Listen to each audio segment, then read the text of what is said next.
కోర్టులో ఓ మూలని నిలబెడతాం ఎందుకన్నారు తెలుసా? ఇగో ఈ వార్త ఏంటి తెలుసా? రంగనాథ్ని ఎట్లా తిడుతురు తెలుసా? హైడ్రా రంగనాథ్ని ఎందుకోసం తిడుతురు చెప్పాలనా? ఇగో రంగనాథ్ ప్రత్యక్షంగా కోర్టులో హాజరు కాకపోతే నాన్ బెయిలబుల్ వారెంట్ ఇటు జారీ చేస్తాం, డైరెక్ట్గా నాన్ బెయిలబుల్ వారెంటే జారీ చేస్తామని చెప్తారు. హైడ్రా కమిషనర్ రంగనాథ్ పై తీవ్ర అసహనం వ్యక్తం చేసిన తెలంగాణ హైకోర్టు బతుకమ్మకుంట వివాదంలో డిసెంబర్ 5వ తేదీలోపు ప్రత్యక్షంగా వచ్చి కోర్టులో హాజరు అవ్వకపోతే నాన్ బెయిలబుల్ అరెస్ట్ వారెంట్ జారీ చేస్తామని హెచ్చరించిన హైకోర్టు న్యాయమూర్తి. బతుకమ్మకుంటకు సంబంధించి ఈ డిసెంబర్ 5 లోపు ఆయన అటెండ్ కావాలి. ఇగో ఉదయం 10:30 గంటల నుంచి ఉదయం 10:30 నుంచి సాయంత్రం దాకా ఉంచగలం. న్యాయస్థానం ఉత్తర్వుల పట్ల గౌరవ మర్యాదలు ఉండాలి. హైడ్రా కమిషనర్ రంగనాథ్పై హైకోర్టు తీవ్ర ఆగ్రహం. వ్యక్తిగతంగా హాజరు కావాలని ఆదేశించిన రాకపోవడంతో ఫైర్. 5న రాకపోతే నాన్ బెయిలబుల్ వారెంట్ జారీ చేస్తామని హెచ్చరిక అంటూ రంగనాథ్ని ఏమంటారో ఒకసారి రెండు ఉదాహరణలు మీకు చూపిస్తా. ఒక యువతి ప్లస్ ఒక పెద్దావిడ ఎట్లా తిడుతురు తెలుసా? మాటలు వినండి మీరు. ఇప్పుడు జూబ్లీహిల్స్లా ఓటేసేటప్పుడు జర్ర ఆలోచించుర్రి, జర్ర చూడుండ్రి. ఎందుకంటే మీకు కారు కావాలన్నా బుల్డోజర్ కావాలన్నా అంటే ఒకడా నిన్నడా? ఇది ప్రతిపక్షం మాట. ఇలా బీఆర్ఎస్ ఏమంటుందంటే అడ్డం పడే మమ్మల్నే అవతల కొట్టినాక ఇంకా మేము చేసేది ఏమున్నది? ఇంకా మీరు కోరుకుంది బుల్డోజర్ అయితే మమ్మల్ని ఏం చేయమంటారని ఇలా బీఆర్ఎస్ కూడా అంటా ఉంది. ఇగో చూడండి ఒకసారి, ఎంత దారుణంగా వీళ్ళు తిడుతుర్రో ఒకసారి మీరు చూడండి. రంగనాథ్ని అంటుర్రా లేదా మీరే చూడండి. ఎందుకంటే వాళ్ళు అనుకున్నారు. ఒకసారి చూడండి. కూకట్పల్లి నల్ల చెరువు హైడ్రా వద్ద కూల్చివేతలు. హైడ్రా అధికారులను అడ్డుకొని వాగ్వాదానికి దిగిన ప్రకాష్ నగర్ వాసులు. హైడ్రా కమిషనర్ రంగనాథ్పై ఆగ్రహం వ్యక్తం చేసిన ప్రజలు రాళ్లు కర్రలు తీసుకొని కొడతాం, మీ తలలైనా పగలాలి, మా తలలైనా పగలాలి, ఈ ప్రభుత్వానికి మేము చచ్చిపోయినా పట్టి లేదా అన్నట్టుగా చచ్చిపోయినా పర్లేదు, మా స్థలాలు తీసుకోవాలని చూస్తుందంటూ ఆగ్రహం వ్యక్తం చేసిన కాలనీ వాసులు.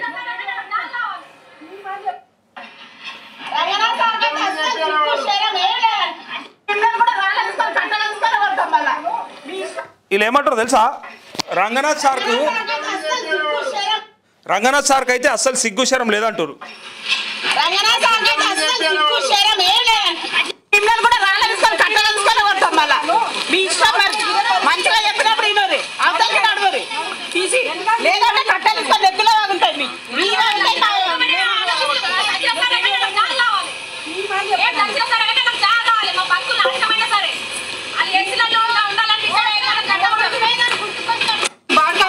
చెప్పండి సార్ మరి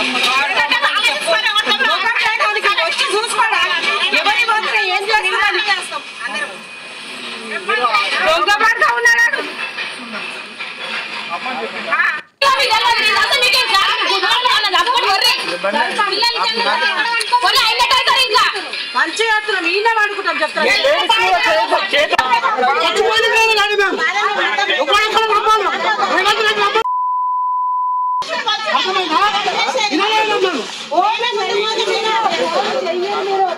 అంటే ఇంకొక సాగయ్యేదాకా మీరు ఇది ఆపేటట్లేదు. అక్కడ గుట్టమ్మ చనిపోయింది కదా ముంగట్నే, కదా ముంగట్నే.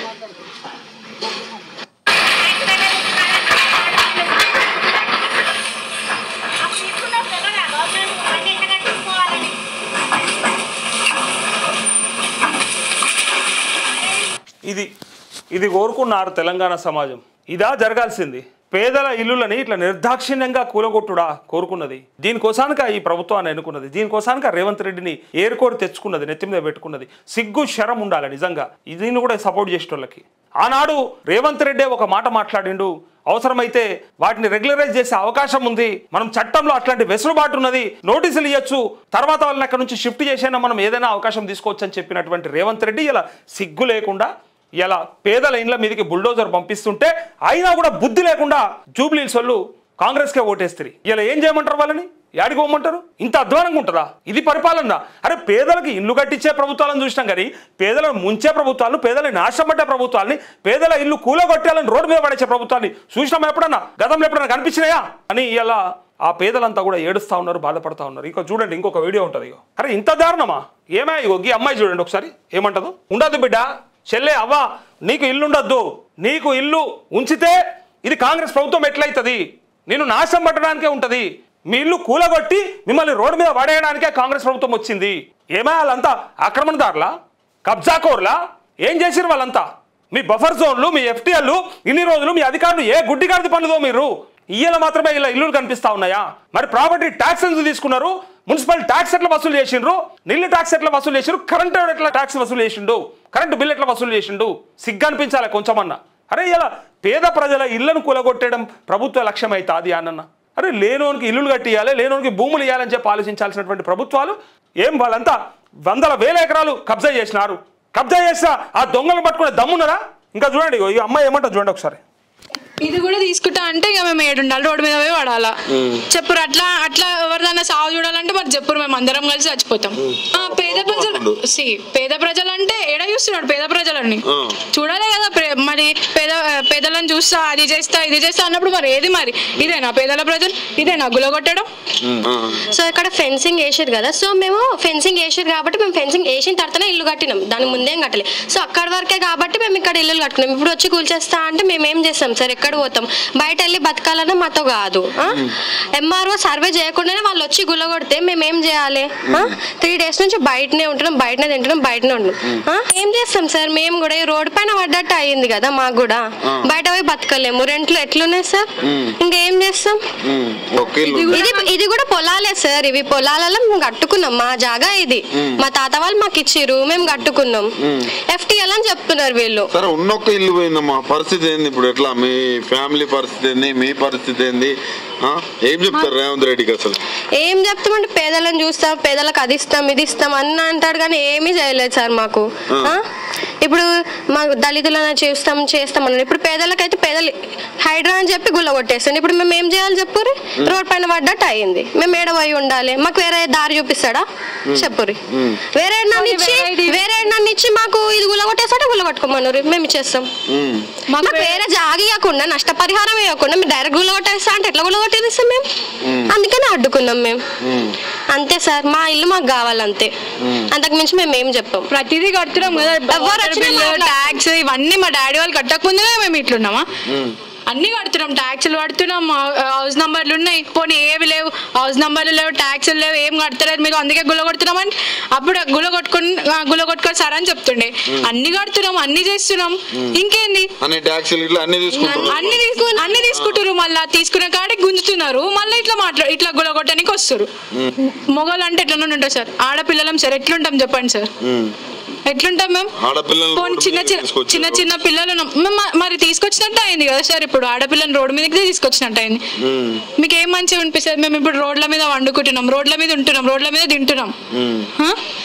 మొత్తం కనీసం వేరే ఇల్లు కూడా లేదు. మొత్తానికి మహిళల్ని కోటీశ్వర్లను చేసాడు రేవంత్ రెడ్డి. కోటీశ్వర్లు అయిపోయారు వీళ్ళంతా. వీళ్ళకి ఇల్లుల్ని కూలగొట్టేసి రోడ్డు మీద వాడేసి మనిషికి ₹1 కోటి ఇచ్చినా అని చెప్పి గొప్పలు చెప్పుకొని ఇలా కోటీశ్వర్లను చేసినా అని చెప్తాడు. ఇచ్చినావా? అయిందా? ఏదన్నా ఒకటి చేసినావా? 6 గ్యారెంటీలు అన్ని బరాబర్ అయినాయా? అది కాదు, హామీలు కావు, చివరికి ఉన్న ఇల్లును కూడా తీసి అవతల పడేసినాక అసలు ఏం ప్రభుత్వం ఇది? ఏం విధానం ఇది? అందుకే హైడ్రా కమిషనర్ని బండబూతులు తిడతా ఉన్నారు, రంగనాథ్ని. సిగ్గుశరం ఉందా అని ఇంకంతకంటే దారుణమైనటువంటి మాటలు మాట్లాడుతూ ఉన్నారు. ఎందుకోసానికి ఇంత కక్ష ఎందుకు? అసలు పేదల మీద కక్ష ఎందుకు నాకు అర్థమైతలేదు.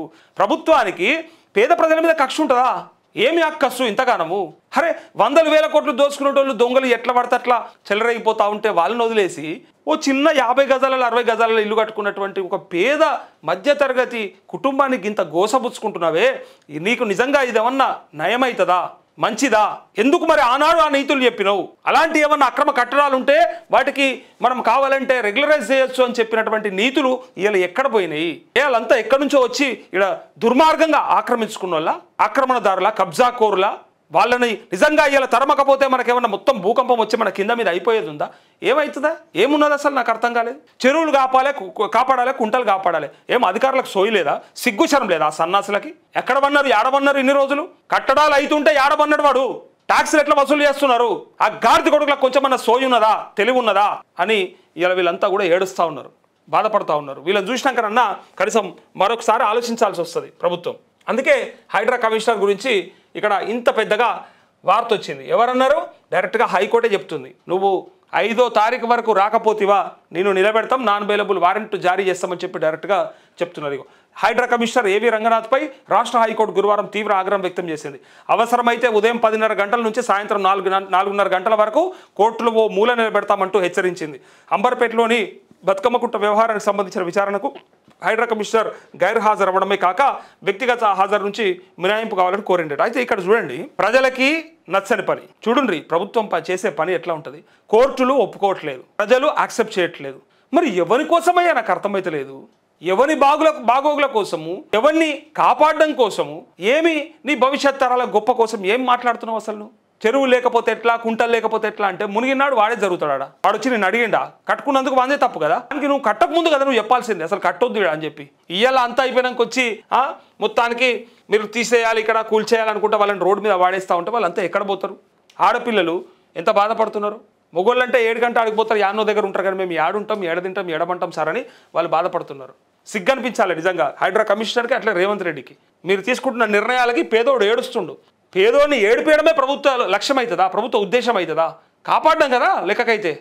ఎవరన్నా బాధపడుతుంటే వాళ్ళని కాపాడాలి కదా అని ఇలా అక్కడి బాధితులంతా కూడా అనుకుంటా ఉన్నారు.